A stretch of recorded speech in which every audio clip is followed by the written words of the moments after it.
Welcome to the podcast about venture capital, where investors and founders alike can learn how VCs make decisions and reach conviction. Your host is Nick Moran, and this is The Full Ratchet. Welcome back for another edition of Investor Stories. On this special segment, the experts describe the most important lesson that they've learned and how that has changed the way they invest. This is the special segment called Lessons Learned. On today's special segment, we have Eric Collins of Impact X. Eric, can you tell us a story highlighting a critical lesson that has changed the way you invest? You know, Nick, the interesting thing for me recently has been this. It's all about co-investing. We require, when we invest in an organization at a seed extension or a Series A, we are requiring organizations have other institutional investors there with us. The thing that I've noted, we were recently looking at several organizations that we went to take to investment committee, and we were working with well-known venture capital companies in Europe. And what we began to realize is that the venture capital companies they're not all built the same. And, you know, it's sort of like when you're young, you believe everyone else's family functions the same way your family functions at home. So when the doors are closed, your family is the same as everyone else's family. What we found out is that the analysis that's being done and the diligence that's being done, particularly in earlier stages, is very different from the kind of diligence and analysis that we require. And therefore, the question of, do you actually have aligned interests with the other institutional investors? And do you actually look at this opportunity for, you know, a long-term kind of involvement where you're going to be actively involved as an investor and not a passive investor? Those are some of the things we've begun to discover that exist. And again, it's just a maturation thing. And it's absolutely, most people would be sitting here saying, Eric, that's pretty basic. But it didn't occur. It became very, very clear as we were having conversations with some of our co-investors and our potential co-investors that they really do analyze organizations very, very differently than we do. I wouldn't say it's more or less robust, but it's a very different approach, and they come to different conclusions.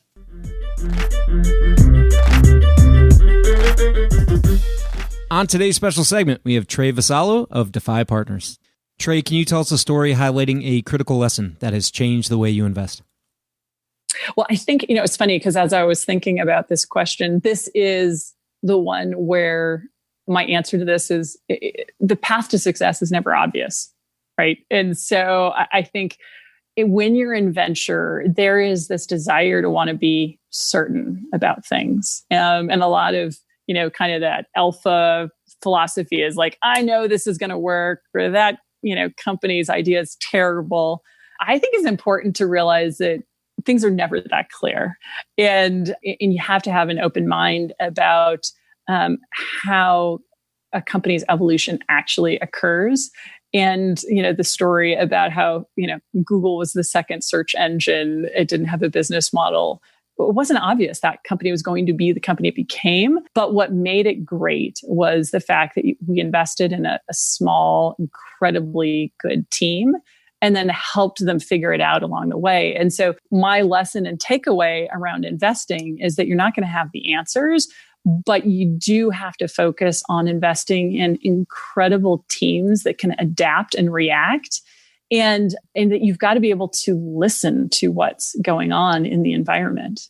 You know, what are your users telling you? What are your customers telling you? And you have to be able to test, react, and move quickly, you know, to those inputs. And so, you know, I'd say things that I'm trying to improve on now as I kind of grow as a venture person is that it's less about having the answers and more about helping people solve the problems that are in front of them. So interestingly now, as an investor, especially one who's been in it for a while, I think I see especially new investors coming in and wanting to have the answers.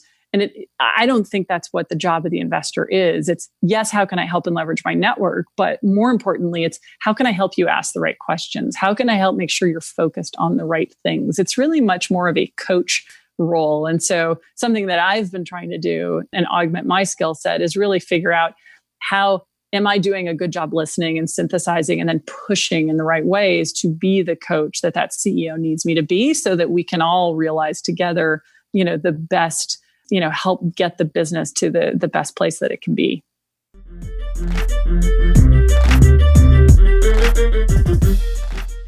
On today's special segment, we have Ramy Adeeb of 1984. Ramy, can you tell us a story highlighting a critical lesson that has changed the way you invest? Yes. When I was in 2010, I was working at Coastal Ventures, and I was working with this gentleman, Pierre Lamond, who is a phenomenal mentor. And we met with a voice company, like a company that was building voice recognition solutions. And I had started my career a decade earlier working at Tell Me Networks, which was a voice recognition company. And I was there for 7 years. So I knew a lot about voice.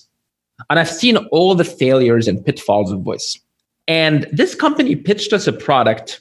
And I told Pierre and Vinod and the team, I don't think we should invest because of blah, blah, blah, blah, because I've experienced it before.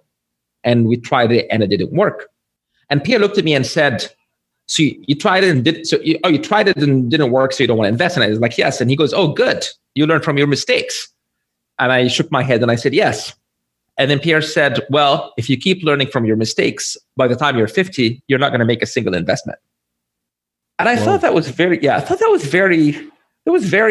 was shocking. Yeah. When he first said it. But it's something I think a lot about. Look, Mark Andreessen has a great line that every business idea should be retried every 10 years. And I agree with that. There is so much failure around us, and it's not because of anything sometimes other than timing. And to me, the most important thing is to always keep an open mind. Something might have failed 3 years ago or 4 years ago, but will succeed today. Webvan failed. Webvan, yeah. Right, failed. But then, between Amazon Fresh and Postmate, everything else is successful today. Right? Tell Me had voice recognition was not good. Today with Alexa voice recognition is good enough that people are adapting it. Yeah. Right? Let's not learn from our mistakes. Let's just try to forget about the past and instead think about what this could be. Well, maybe a loose parallel, but I found, especially in my early years, if I was looking at a startup that was in a domain or in a sector that I had deep experience in, I would find a reason to say no. Right? I'd see all the problems. I'd see all the risks. I'd know from my own experience, like, here are the challenges. It was almost like the opportunities that were in areas adjacent, related, but I didn't have as deep expertise that, I could get more conviction in because I didn't know about all the challenge areas. Right. Absolutely. Absolutely.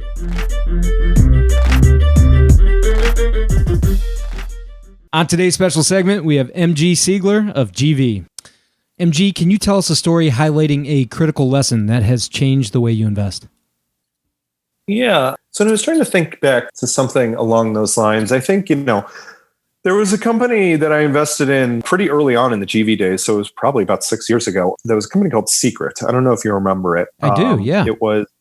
It was for a while, it was a very hot new social network when there were still hot new social networks. So sort of predicated around the idea that people could post anonymously something potentially provocative and then get responses to that from other anonymous posters.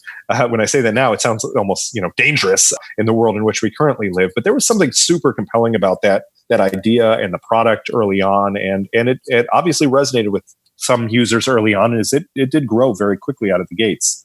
That said, it didn't end up working out. And, the company shut down relatively early on in its lifespan. And, thinking back as to why that was, I think that there was definitely some learnings to take away and things that I took away from it. We were a seed investor in that company, and then we ended up investing in their Series A round.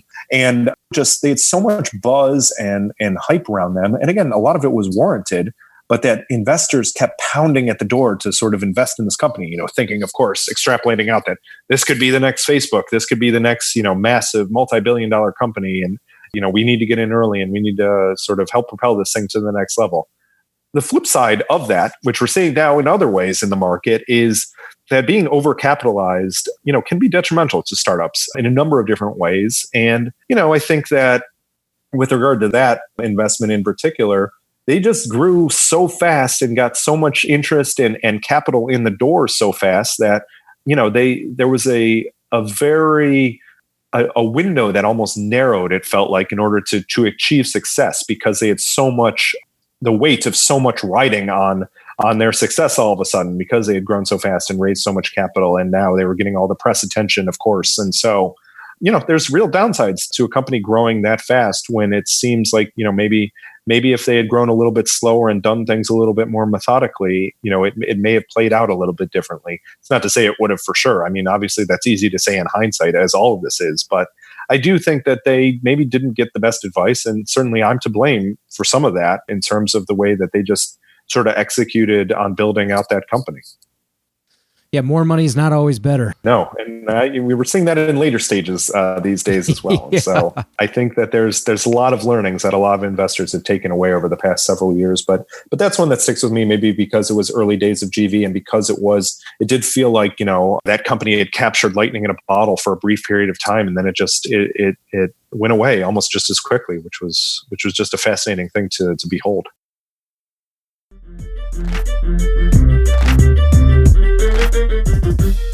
That will conclude this installment of Investor Stories.